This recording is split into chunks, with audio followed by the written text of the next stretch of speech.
ഈശോമിശിഹായ്ക്ക് സ്തുതിയായിരിക്കട്ടെ.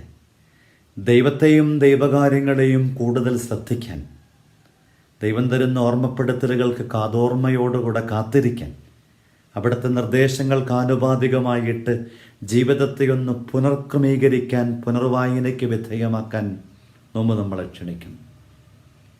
നാം ഓരോരുത്തരും നമ്മിലേക്ക് മാത്രം അതീവ ശ്രദ്ധയോടെ ജാഗ്രതയോടെ ജീവിതം നയിച്ചിരുന്നിടത്തുനിന്ന് ദൈവത്തിലേക്കും ദൈവകാര്യത്തിലേക്കുമൊക്കെ ശ്രദ്ധ പതിപ്പിക്കുമ്പം അറിയാണ്ട് നമ്മൾ നിസ്വാർത്ഥരായിട്ട് മാറുകയാണ്.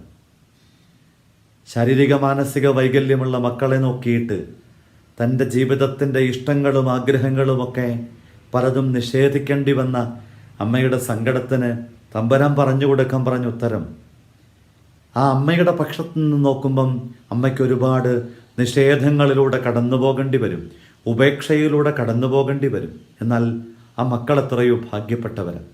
ഈ അമ്മയും അപ്പനുമൊക്കെ മുഴുവൻ സമയവും ആ മക്കൾക്ക് വേണ്ടിയിട്ട് തങ്ങളുടെ കഴിവിനെ, സമ്പത്തിനെ, സമയത്തെ വിനിയോഗിക്കുമ്പം എന്തൊരനുഗ്രഹമാണ്.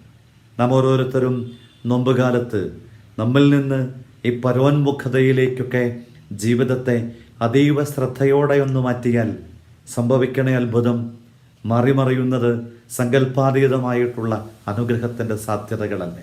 ആഗ്രഹത്തോടെ നമുക്ക് ഈശോയോട് പറയും, ആ സന്നിധാനത്ത് അധിക നേരം അവിടുത്തെ വെറുതെ ഒന്ന് ഉള്ളിൽ മന്ത്രമായി ധ്യാനിച്ചുകൊണ്ട് അകക്കാമ്പിൽ മിടിക്കുന്ന ആ ദൈവസാന്നിധ്യത്തെ അനുഭവിച്ചുകൊണ്ട് ആയിരിക്കാം.